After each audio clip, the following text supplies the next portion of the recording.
कुटिया के बाहर आसन डालकर बैठकर भजन कर रहे थे और वो मृगी उस सरोवर में जल पी रही है। कहीं से सिंह के दहाड़ने की आवाज आई। भय की वजह से उसने उस शिशु को, उसके बच्चे को जन्म दिया। उसने सरोवर में छलांग लगा दी और जैसे ही सरोवर में छलांग लगाई, मृगी तो मरी गई, लेकिन सोचने से मृग के बच्चे को कौन पालेगा। आए थे क्या करने? राम राम करने, भगवान का भजन करने। कर क्या रहे? मृग का पालन कर रहे हैं, पुत्रवत उसका पालन करते हैं, पुत्रवत। और वो मृगों के झुंड को देखकर उन्हीं मृगों के साथ मिलकर चला गया। मृग मृग कहते कहते, मृग मृग कहते कहते उन्होंने अपना शरीर छोड़ दिया। भरत जी महाराज अगले जन्म में मृग बने। इस संसार में जिनको ज्ञान नहीं है वो भी ज्ञानी बनने की कोशिश करते हैं। एक दिन की बात, कुटिया में बैठकर, कुटिया के बाहर आसन डालकर बैठकर भजन कर रहे थे। उन्होंने एक दृश्य देखा। एक मृगी आई है जो कि गर्भ से है और वो मृगी उस सरोवर में जल पी रही है। उस जल पीती हुई मृगी को जब भरत जी महाराज ने देखा तो भगवान की प्रकृति को नमन किया। उसी समय कहीं से सिंह के दहाड़ने की आवाज आई और सिंह की दहाड़ना सुनकर, गर्जना सुनकर उस मृगी को भय लगा। भय की वजह से उसने उस शिशु को, उसके बच्चे को जन्म दिया और उस बच्चे का जन्म हो गया। पर भय तो समाप्त नहीं हुआ। भय तो अभी भी बना, उस शेर आएगा मुझे खा जाएगा। उस डर की वजह से उसने सरोवर में छलांग लगा दी और जैसे ही सरोवर में छलांग लगाई, अभी अभी बच्चे को जन्म दिया है, अधिक देर तैर ना सकी, डूब के मर गई।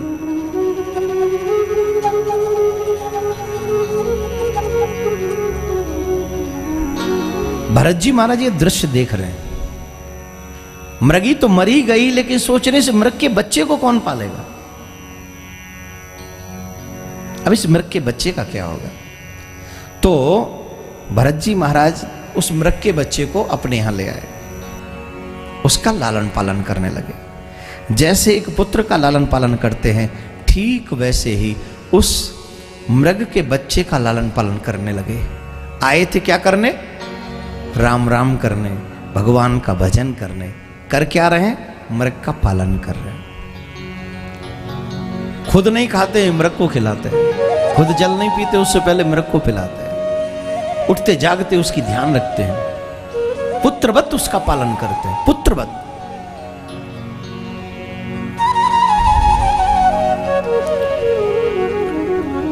अब ये तो संसार है, जो मिला है वो खोता भी है। यही संसार का रूल भी है। एक दिन कुछ चीजें आपको मिलती हैं, दूसरे दिन आपसे छीन ली जाती हैं। वो मृग का बच्चा आया, रहा, पालन पोषण किया। एक दिन उसी सरोवर के तट पे एक मृगों का झुंड आया और जब मृगों का झुंड आया तो मृग के उस बच्चे ने देखा कि मेरे जैसे जाति के लोग तो ये हैं। इसका मतलब है मैं किसी अन्य जाति के व्यक्ति के साथ रहता हूं। और वो मृगों के झुंड को देखकर उन्हीं मृगों के साथ मिलकर चला गया, उन्हीं के साथ मिलकर चला गया। उस मृग के बच्चे के चले जाने के बाद भरत जी महाराज को मृग मोह हुआ। मृग मृग कहते कहते, मृग मृग कहते कहते उन्होंने अपना शरीर छोड़ दिया, उनका शरीर छोड़ दिया।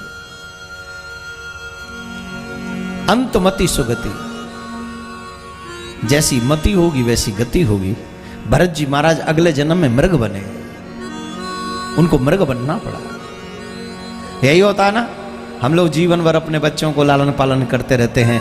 जब बच्चे बड़े हो जाते हैं तो कोई नौकरी करने अमेरिका चला जाता है हमें अकेला छोड़कर, कोई इंग्लैंड चला जाता है, कोई कनाडा चला जाता है, कोई अपनी पत्नी को लेकर दूसरे शहर में चला जाता है। और माँ बाप जो ये उम्मीद रखते हैं कि मेरा बेटा बड़ा होकर मैं जब बूढ़ा हो जाऊंगा तो मेरी सेवा करेगा, उस माँ बाप को अकेला इस कानपुर में रहना पड़ता है और बहू बेटा दोनों अपने अलग एक नई दुनिया बना लेते हैं। यही वो मृग मरीचे है।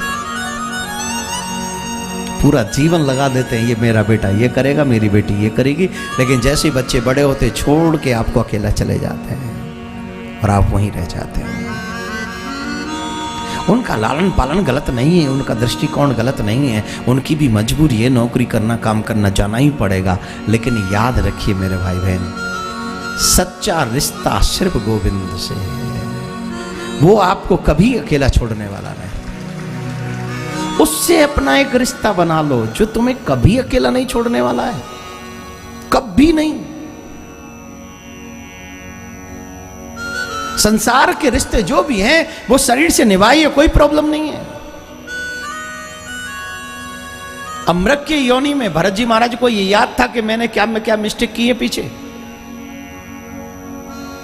भगवान से प्रार्थना कर रहे थे, महाराज अब की बार क्षमा कर दो, अगली बार से ऐसा नहीं होगा, बिल्कुल भी नहीं होगा। फिर उनको मानव योनि में फिर से जन्म मिला, ये तीसरा जन्म है, और ये जन्म है ब्राह्मण के घर में।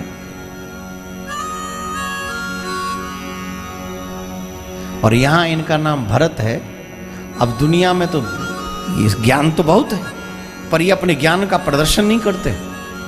इस संसार में जिनको ज्ञान नहीं है वो भी ज्ञानी बनने की कोशिश करते हैं, प्रदर्शन करते हैं। क्यों? ज्ञान का प्रदर्शन करना भी मुश्किल ही होता है ना। अधिक प्रचार हो जाए तो आपके पास अधिक लोग आने लग जाते हैं, अधिक लोग आने लग जाते तो आपके पूजा पाठ में विघ्न पड़ता है। और अब तो कलयुग के लोग हैं, कलयुग के लोग ऐसे हैं, जब आए तभी मिलो, तुम क्या कर रहे हो इससे उन्हें कोई मतलब नहीं। कई बार जब आश्रम में मिलते लोग आते हैं, शाम को बैठते हैं, सबसे मिलते हैं, तो कई बार जैसे आप अंदर कुछ कर रहे हो तो सीधे बाहर से आता है, हमारी गाड़ी बाहर खड़ी है, हमको अभी जल्दी जाना है, महाराज से कहो थोड़ा जल्दी आ जाए, अभी मिल सके तो ठीक है, नहीं तो हम जा रहे हैं। लगता है कि महाराज तुम्हें जरूरत है उनसे मिलने की, उनको तुमसे मिलने की जरूरत नहीं है, मिलना है तो जल्दी मिलो। भगवान का मंदिर बंद हो गया क्या? अरे भाई दोपहर के 2:30 बजे आए हो तो मंदिर बंद हो गई। अच्छा अब कब खुलेगा? भाई शाम को 4:30 बजे खुलेगा। ओहो अब 2.5 घंटे इंतजार करना पड़ेगा ना, आप पहले बोल देते।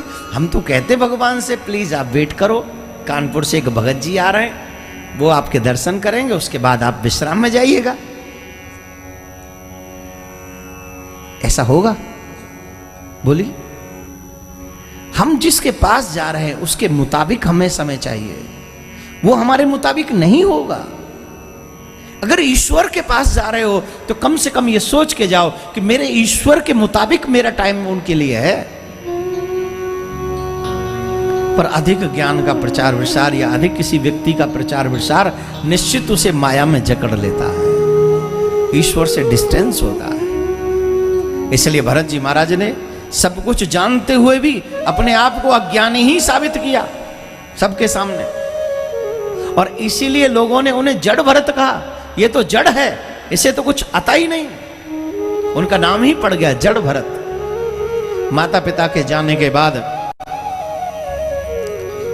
उनके भाइयों ने कहा ये जड़ है, ये कुछ नहीं कर सके, खेत पे जाओ और खेत पे जाके खेत की देखभाल करो, देखो कोई खेत में नुकसान पहुंचा है। अब खेत पे चले गए, bड़े खुश हो गए, दुनिया की मोह माया से थोड़ा दूर है, खेत पे कोई आता ही नहीं ज्यादा, तो वहीं रहते हैं खेत की देखभाल करने के लिए। एक राहगीर वहां से निकला तो उसने खेत की दशा देखी, खेत में तमाम चिड़िए चिरौटे लगे हुए हैं, खा रहे हैं। भरत जी से पूछा, जड़ भरत क्या कर रहे हो? बोले खेत की देखभाल कर रहे हैं। कैसी देखभाल कर रहे हो? देखो चिड़िया चुग गई तुम्हारा सारा खेत। अरे बोले साहब ये खेत हमारा नहीं है, तो ये राम जी का है। और चिड़िया भी जोर से बोलो, हमारा घर, हमारा बोल दिया ना, आ गए ना। घर किसका है? दुकान किसकी है? गाड़ी किसकी है? बच्चे किसके हैं? पर्स किसका है? चेन किसकी है? मोबाइल किसका है?